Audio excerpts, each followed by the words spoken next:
Bonjour, bon après-midi et chers compatriotes congolais et les Congolais de la diaspora et tous les Noirs, plus spécialement tous les Bantous, le véritable Noir. Ce message est pour vous. Ce message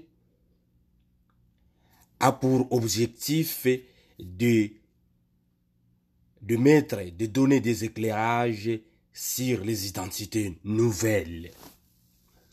Les identités nouvelles, comme je les appelle, ce sont de métis. Et ces métis, ce sont des métis asiatiques qu'on avait installés dans la partie que nous appelons aujourd'hui la Corne de l'Afrique. Et dans la partie de la dite Corne de l'Afrique, on voit l'Éthiopie, l'Érythrée et la Somalie. Dans cette partie, il y a deux catégories d'identités nouvelles métisses. Ces identités génétiquement sont les mêmes et physiologiquement aussi sont les mêmes. Mais au niveau stratégique et au niveau de la religion, ces identités se différencient. Ils se disent le fils de Salomon et de la femme de Bantou, dite Saba. Mais c'est une thèse qui peut être étudiée quand ils disent qu'ils sont ici des descendants de Salomon et de la femme Bantou, Saba.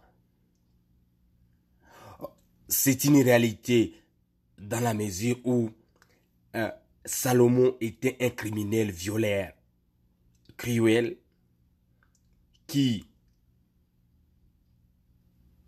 faisait des otages et violait, ce qui donna naissance à ces métis.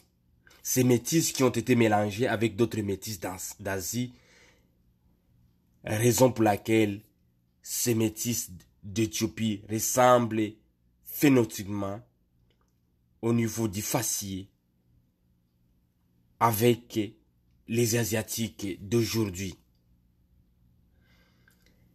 Et ces identités nouvelles, vous les appelez parce que vous les appelez aujourd'hui Maasai, Tutsi, Éthiopie, Somalie, Érythrée. Ils s'efforcent aujourd'hui qu'on les appelle des Banyamulenge et des Kabyles. Parce que ce sont des voleurs des identités, ce sont des voleurs ou des usurpateurs des identités des Bantous. En réalité, il n'existe pas de Tutsi ni de Banyamulenge comme ils veulent vous obliger. Il n'existe pas ces identités, il n'existe pas de Tutsi en réalité, ni de Banyamulenge, ni de Kabila. Ce sont des gens qui ont, ces métis qui ont usurpé le nom Bantou pour pratiquer et exercer leur idéologie de haine, de cruauté et de viol. Ces identités nouvelles en provenance donc de l'Asie, on les a installées dans la partie de la Corne à l'époque, il y a plus de 1000 ans, comme des remparts, des boucliers pour conquérir la partie que nous appelons la partie de l'Afrique du Nord et plus spécialement l'Éthiopie. Ça a été toujours la stratégie des ennemis des Bantous depuis l'Antiquité. Ces identités qui sont là, que vous appelez Peul et Tutsi, Peul ou Fulani, Tutsi ou Éthiopiens, Somaliens. Ces identités nouvelles se sont divisées avec l'arabisation et la christianisation. Mais au début, ce sont des identités juives. À la montée de l'islamisation, ces identités se sont divisées. Les Éthiopiens, ceux qui, la majorité, se sont restés des juifs et des juifs orthodoxes. Et des entités pelles qui sont partis dans le nord, aujourd'hui le nord du Soudan, sont devenus des arabo-musulmans et qui sont montés dans la partie que vous appelez Somalie, que vous appelez aujourd'hui, ils sont aussi à Somalie et en hérité, mais ils sont restés plus spécialement dans le nord du Soudan, dans le nord en Guinée, dans le nord du Nigeria, une petite minorité dans le nord du Nigeria et dans le Tchad, dans le nord du Tchad, au Niger et en Mauritanie et dans toute la partie. Ces identités nouvelles métisses, que je les appelle,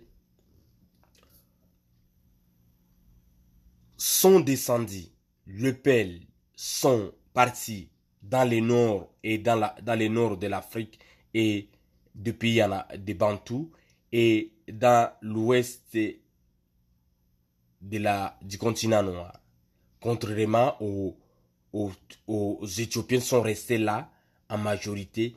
Mais plus tard, avec la montée donc de la christianisation, c'est là où, avec la montée de la christianisation, c'est-à-dire de la colonisation, on les a fait descendre dans la partie au Kenya et en Tanzanie. On les a donné des noms de Bantous qui sont les Maasai. Aujourd'hui, vous les appelez des Maasai. Et en Ouganda, et puis plus tard, on les a introduits chez les Bantous du Rwanda et du Burundi. Et plus tard, vous les a appelés, ils ont forcé qu'on les appelle des Tutsis.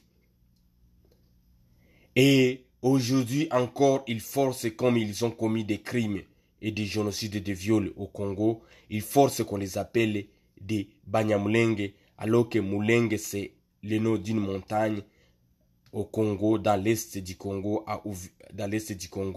où vivent les Balega, les Babembe et des Bafulilo et d'autres ethnies bantoïdes. Et au niveau de l'État, ils occupent, on les appelait des Kabila. Ils ont tué un traître, Mouzé Kabila, qui était un traître de la famille des traîtres de Baluba. Et ils ont pris son nom. Parce que tout ça, ce sont des noms bantous. Et aujourd'hui, vous les appelez des Kabyles qui vous occupent. Pourquoi je parle de ces